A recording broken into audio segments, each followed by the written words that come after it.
Hi there, in today's video I'll be talking to you about my machine knitting book, Lace and Open Fabrics, which I published about a year and a half ago. I know I'm a little bit late. I don't know why I never shared it here on my channel, but I thought to do it as it might be interesting for you to learn a little bit about the process of writing a book and also to see the samples in the book. I think it's so much better to see them in a video rather than in a picture. And also what you can expect from the book if you are considering maybe getting a copy. I initially got approached by the commission editor from Crowd Press via LinkedIn, and that felt a little bit like, you know, those times when you get a message on LinkedIn or on Instagram that sounds a little bit too good to be true. Well, that felt a little bit like that. But once I emailed the person that messaged me on LinkedIn and we also chatted on Zoom, I realized that this is all real and that my name could actually be on the cover of a book, which sounded so cool, and I really wanted to do it. But I'll be honest, at the beginning I felt a little bit of an imposter. My book was going to be part of a machine knitting series, which I thought was such a good idea as we were maybe in need of some new machine knitting books. And the publisher had a list of topics that they would like to have books on, and some of them were taken, but from the ones that were left, lace was the one that stood out to me the most. I'm happy with the topic I chose in the end, and I hope I did it justice. But right now, if I'm thinking, I already have so many more ideas, so maybe, who knows, I could write a second book on this subject, but let's see how it goes. I don't want to get ahead of myself. I then submitted a book proposal, which was accepted, where I had to kind of tell them everything that I'm planning to write in the book, chapter by chapter. That was really great for me to have as a plan, so I can focus on that. And then I also signed a contract and all that. And then I was ready to start writing, which was in about March 2022. And the deadline for the book was a year after that, which I know sounds like a long time, but it really isn't that long time, as a book involves a lot of work. But in the end, I managed to fulfill my deadline, so I'm very happy about that. At that time, I was still in London and I had a full-time job, so I only managed to write the first chapter and a little bit of the second until kind of October, when I quit my job and I moved out of the UK.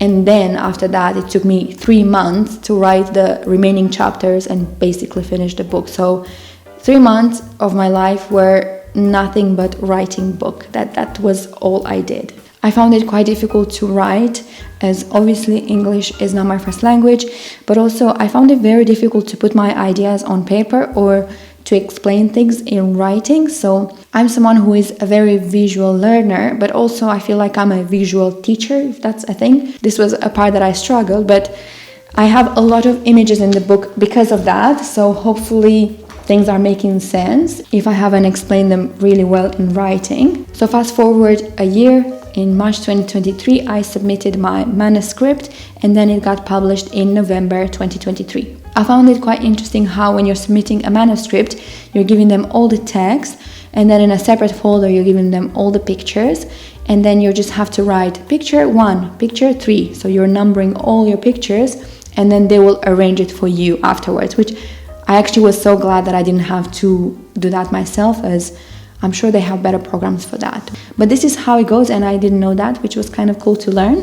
When it comes to photos, all the photos in the book are taken by me, except the ones where I'm wearing the project. These ones are taken by my then fiance. He's now my husband. When I told him that I'm recording a video about the book, he told me, make sure you tell them that I took those pictures. So I'm doing that, okay? He took these pictures.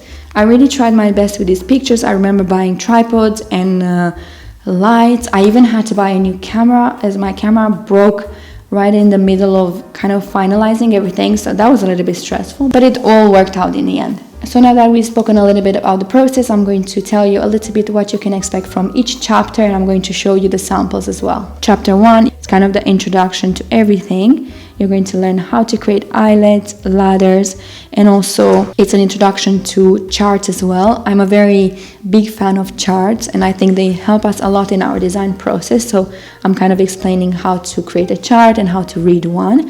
And then you will find a few charts with different samples, so you can start practicing that, practicing reading the charts and creating the samples. In the same chapter, we have simple transfer, then fully fashion transfer to create more texture and movement in your fabric. We are also talking a little bit about how to block your samples and then how to decrease and increase. I think these are all important things, not only when you are creating lace, but when you are knitting in general. So I really wanted to introduce these in the book as well, as they are very important parts.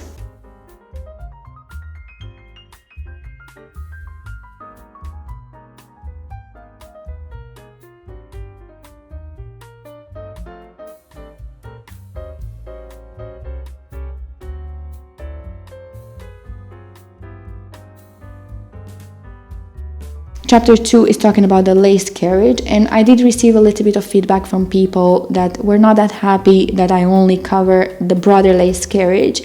At that time I only had a broader machine. I do have now a silver reed, but I don't have the lace carriage for it. And I didn't want to talk about something that I didn't feel fully confident on, so you will find here how to create a punch card, how to use the lace carriage, pretty much everything you need to know to get you started with the lace carriage and create samples. And again, at the end, you will find a few charts as well. Also, I have here a part where I'm showing how to create a neckline when using the lace carriage if you want to continue with the design all the way to the top. So here you'll find how to do that. I did cover a little bit about the difference between broader and silver reed, but it's not a lot of information. So if you want to focus mostly on the lace carriage, perhaps this is not the right book for you if you do not have a broader.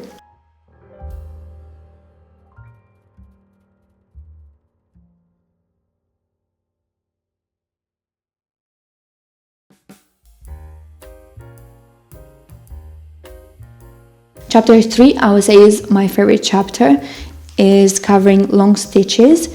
So long stitches are such a fun technique. You can create really interesting fabrics. So here I'm showing different way of creating long stitches, manipulating them, adding beads to your knitting, which sometimes you need to create long stitches to do that. We have here some tags as well, and again some charts, how you can create charts if you want to do long stitches as well to plan different designs. So this is all here in chapter 3.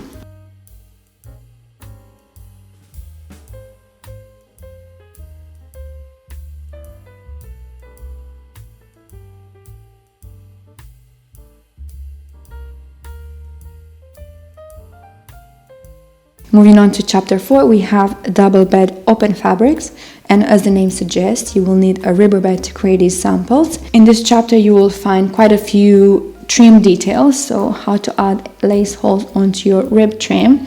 And because it's a more technical subject, I thought maybe there are beginners buying this book. I also included how to do a cast on for a 1x1 rib, and I think I have for a 2x2 rib as well, with and without waste yarn. I thought this could be quite useful for people that are more beginners. For example, there's someone who has not really worked on their ribber and they want to add details onto their trim. Here they have also the information on how to do the cast on, which I thought could be very useful. And as always, we have charts for all the samples in this chapter.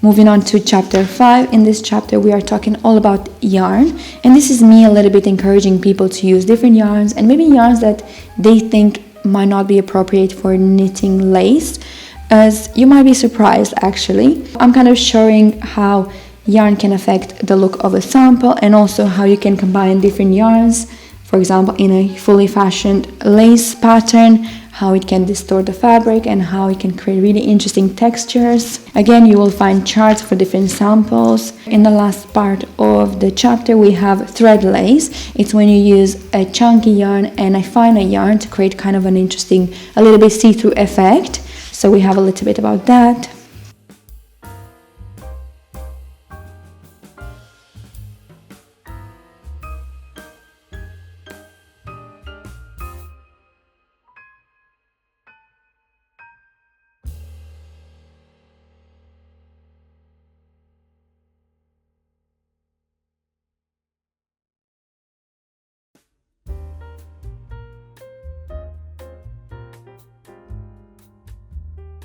And lastly, chapter 6, we have complete your first project. Initially, I wanted to have actual patterns in this chapter, but when I submitted the proposal, I did not realize that creating a pattern takes months of work, so there was no way I could actually submit 4 patterns, and I shared every single step of what you need to do to complete a project, and hopefully you would be able to use your yarn, your gauge, and create the same. You have here all the information, all the measurements, and step-by-step pictures on how to do it. Hopefully this is very useful. We have 4 projects: a scarf with fringes, which is knitted with long stitches and just normal transfers. We have a scrunchie, which is done with fully fashioned transfers. A pair of mittens, again all the information and the chart is here. And lastly, a simple jumper, which doesn't involve almost any shaping. I wanted it to be as easy as possible, and all the information is here to be able to complete it and to assemble it. If you made it all the way to the end, thank you so much for watching. I really hope that you enjoyed learning about the process of writing the book and also seeing all the samples. This is a very proud achievement of mine. I'm very grateful to Crowwood for giving me this opportunity. If you do have a copy of the book, I would love to know what you think. I really hope that you are finding it useful, so please make sure to leave a comment down below, and I will see you in my next video. Bye bye!